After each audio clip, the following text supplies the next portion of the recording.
3 a.m., the 7th of June, 1863. Milliken's Bend, Louisiana. The Mississippi River lies black and silent behind them. Somewhere in the darkness ahead, 1,500 Texas veterans are moving through the night, coming for them. The men standing on this levee are not soldiers. Not really. 3 weeks ago, most of them were working cotton fields. Some received their rifles only days ago. A few have never fired a weapon in their lives. They do not know how to reload under pressure. They do not know how to hold formation under artillery. They do not know what a bayonet charge looks like until it is already on top of them. What they do know is this: the Confederates are carrying a black flag. No quarter. Any white officer captured will be executed for leading a rebellion.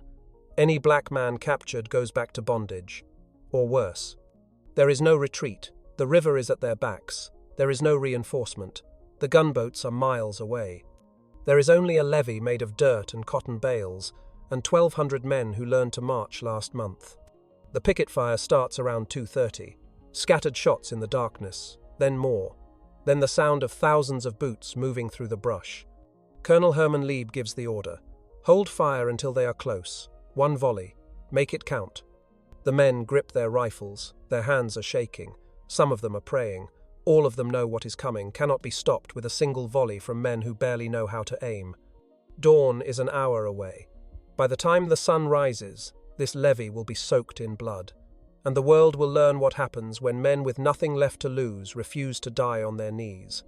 To understand what is about to happen on this levee, you need to understand what both sides believed about the men defending it. The year is 1863. 5 months earlier, President Lincoln signed the Emancipation Proclamation. Since then, the Union Army has been recruiting black men to serve as soldiers. Most are formerly enslaved people from the Mississippi Valley, brought into camps like Milliken's Bend to be trained, armed, and organized into regiments. The experiment is barely underway, and almost no one believes it will work. White officers in the Union Army question whether black men can handle the discipline of military life. They question whether former field workers can learn to shoot, to march, to hold a line under fire. The original plan was never to use these men as combat soldiers. They were meant to dig trenches, guard supply depots, free up white soldiers for the real fighting. The Confederacy holds an even darker view. To them, black men in uniform are not soldiers. They are property in rebellion. Confederate policy is explicit. Captured black soldiers will be returned to bondage or executed. White officers who lead them will be hanged for inciting insurrection. There is no Geneva Convention here, no rules of war, just a promise of death or chains. Brigadier General Henry McCulloch commands the Texas Brigade marching toward Milliken's Bend. His men are veterans. They have fought across Louisiana and Texas. They know how to load, aim, and fire in the chaos of battle. They know how to charge a fortified position. They know how to kill. McCulloch has 1,500 of these men. Against them stand roughly 1,200 black soldiers and 160 white troops from the 23rd Iowa.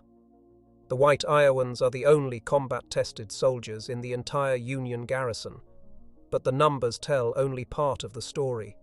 The real advantage is experience. The men of the African Brigade have been in uniform for weeks, some for days. Most have never held a rifle before enlisting. Their weapons are old Belgian muskets, cast-offs that misfire and jam. They have received almost no target practice. Their officers are white volunteers who took promotions to lead black regiments, some of them learning command as they go. The training gap is not weeks, it is a lifetime. McCulloch's Texans have been fighting for 2 years. The men on the levee have been soldiers for less time than it takes to grow a crop of corn. As his brigade marches through the Louisiana night, McCulloch has every reason for confidence. He is bringing veteran killers against men who were picking cotton a month ago. He is bringing discipline against chaos. He is bringing experience against ignorance. The Confederates advance with a black flag flying, no quarter. They are shouting as they move through the hedgerows toward the levee. One officer later recorded the cry that went up as they prepared to charge. No quarter for the officers. Kill the abolitionists. Spare the property. They do not expect a battle. They expect a slaughter. A quick rout. Untrained men breaking and running for the river, to be shot in the back or dragged away in chains. What they do not expect is what they are about to find. Because the men on that levee have something the Texans have never faced before. They have nothing left to lose. And they have decided that if they are going to die, they will die fighting. Dawn breaks over the levee. The Texans come out of the hedgerows in a wave of grey and butternut, screaming as they charge. The Union line fires. One volley. 1,200 rifles crack in the morning air. The sound rolls across the Mississippi like thunder. Confederate soldiers stumble and fall. The charge staggers for a moment, and then the Texans realize the truth. The black soldiers cannot reload fast enough. Their Belgian muskets are old, clumsy, prone to jamming. The men have barely learned to fire them, let alone load under pressure. Some fumble with cartridges, some struggle with ramrods, some simply freeze. The Confederates do not give them time to figure it out. Within seconds, the Texas veterans are on top of the levee. They pour over the cotton bales and crash into the Union line. There is no time to shoot, no distance to aim. The battle becomes something else entirely. Bayonets, rifle butts, fists, teeth. Men who were working fields 3 weeks ago are now fighting hand-to-hand against soldiers who have been killing for 2 years. The sound is unlike anything on a normal battlefield. No crack of rifles, no boom of artillery, just the grunt of bodies colliding, the thud of wood against bone, the wet sound of steel finding flesh. The fighting is close enough to smell, close enough to see the eyes of the man trying to kill you, close enough to feel his breath. The Texans expect the line to break. It does not. Black soldiers who have never seen combat refuse to run. They swing their rifles like clubs. They drive their bayonets forward. They grapple with Confederate veterans in the mud and blood of the levee top. Men fall together, still fighting as they go down. The 9th Louisiana takes the worst of it. They are positioned directly in the path of the main Confederate assault. Their colonel, Herman Lieb, goes down with a serious wound. Officers fall one after another. The chain of command collapses within minutes. It does not matter. The men keep fighting. The Confederates push them back from the first levee, inch by inch, body by body. The Union line bends toward the river. Some units break. Some men scatter into the camps behind the levee. But others hold. The 11th Louisiana refuses to give ground. Positioned at the far end of the Union line, they dig in and fight until the Confederate advance stalls against them. They are a wall that will not fall. By now, the sun is fully up. The battle has been raging for hours. The levee is carpeted with bodies. Union and Confederate soldiers lie tangled together, some still locked in the positions where they died. Bayonets are buried in chests. Hands are frozen around throats. Muskets lie broken in pieces, shattered from being swung against skulls. The Union line has been pushed almost to the river. The men have nowhere else to go. Behind them is water. In front of them is death. They are exhausted, bleeding, outnumbered, and still they do not break. The Confederates climb the second levee. They are so close to victory they can taste it. One more push and these untrained soldiers will be in the river. But somewhere on the Mississippi, smoke is rising from 2 black shapes moving against the current. The gunboats are coming. In the chaos of that morning, one man becomes a symbol of everything this battle means. Captain M.M. Miller commands a company of the 9th Louisiana Infantry. His men are among the most poorly trained in the entire garrison. Some have been soldiers for less than 2 weeks. One of them received his rifle the day before the attack. 24 hours. That is how long this man has been armed. He is a new recruit. No combat experience, no training beyond the basics. He has learned to load his weapon, to fix his bayonet, to stand in a line. Nothing more. He does not know how to fight. He does not know how to survive. He only knows that the Confederates are coming, and he has a rifle in his hands. When the Texans crash over the levee, this man does not run. He does not freeze. He does what every man around him is doing. He fights. The battle swallows him. Somewhere in the swirl of bodies and blades, he drives his bayonet into a Confederate soldier. Then another, then another. The steel bends. The wood cracks. He keeps going. He is not fighting with skill. He is fighting with something older than skill, something that comes from a place beyond training. He is fighting with fury. The Confederates push the line back. Men fall around him.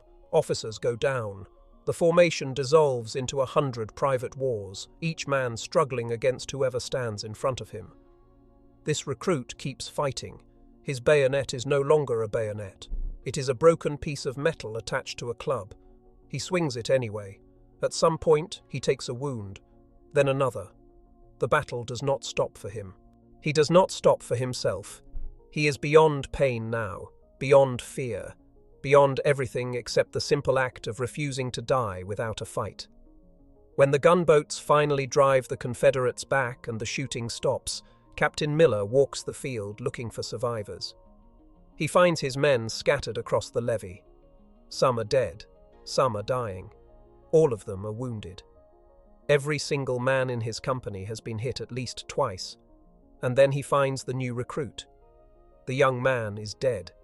His body lies where it fell, hands still locked around his rifle. He has not let go. Even in death, his grip remains frozen on the weapon he carried for one single day. Miller looks at the bayonet. It is broken into 3 pieces, shattered from the force of being driven into human bodies again and again until the steel itself gave out. This man was not a soldier 3 weeks ago. He was property. He had no rights, no freedom, no future. He had never held a weapon, never stood in a line of battle, never been asked to fight for anything. And when the moment came, he fought until his bayonet broke. Then he kept fighting until he could not fight anymore. Miller will later write home about this man. He will describe the broken bayonet, the wounds, the grip that would not let go. He will say that anyone who claims black men will not fight should come stand where he is standing and look at what he is looking at. 16 bodies in his company alone, all of them wounded at least twice, many of them with bayonet wounds taken in hand-to-hand combat. This is what courage looks like when it has no training, no experience, nothing but the will to stand. The USS Choctaw rounds the bend just as the Confederate assault reaches its peak. The ironclad's guns open fire without warning.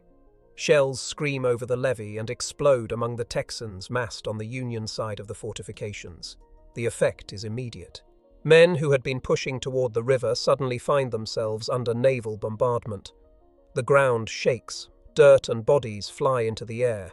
The Confederates hesitate. They have pushed the black soldiers almost into the Mississippi. Victory is right there. One more charge and it is over. But the gunboat keeps firing. And then a second vessel appears. The USS Lexington steams up the river and adds its guns to the barrage. The Texans are now caught between exhausted men who will not quit and warships they cannot fight. McCulloch tries to rally his men for another push. They will not go. The veterans who charged screaming over the levee at dawn are now scrambling for cover from exploding shells. The momentum is gone. By noon, the Confederates withdraw. They pull back through the hedgerows, across the fields, away from the river. They have failed to take Milliken's Bend. The battle is over.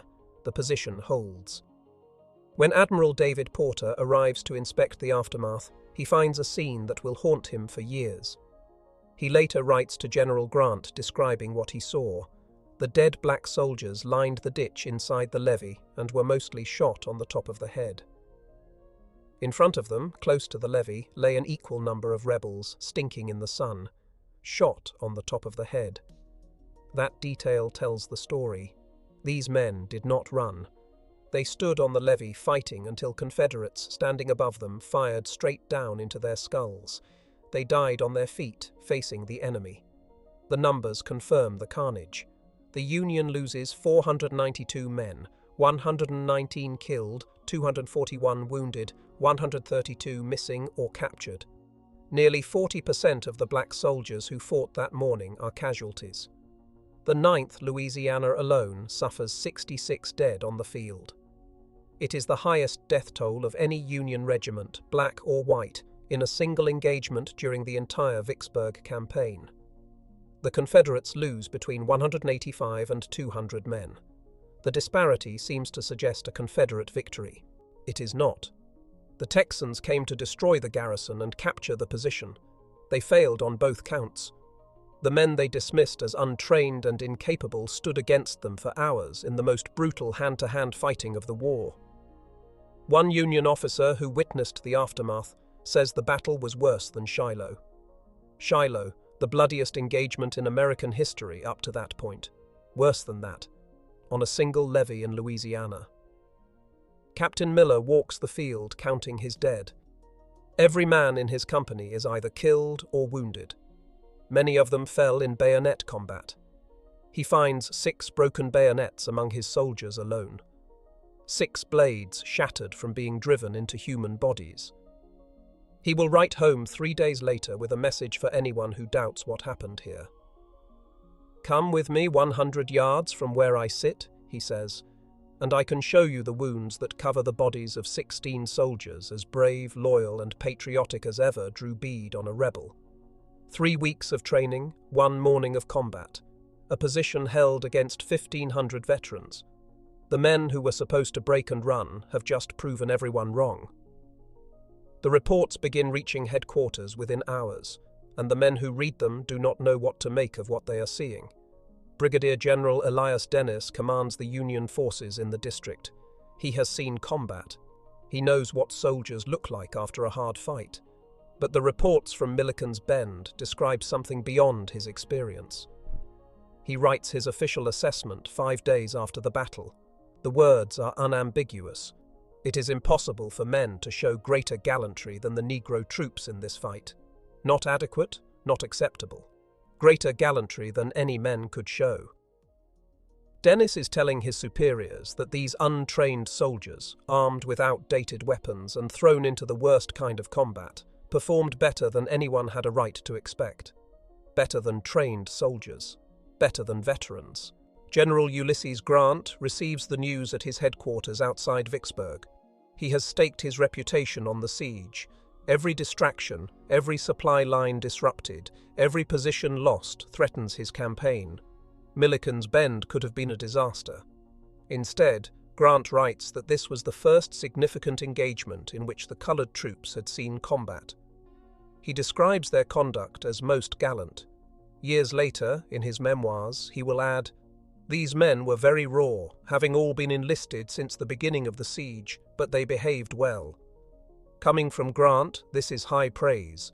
He is not a man given to exaggeration or sentiment. He states facts.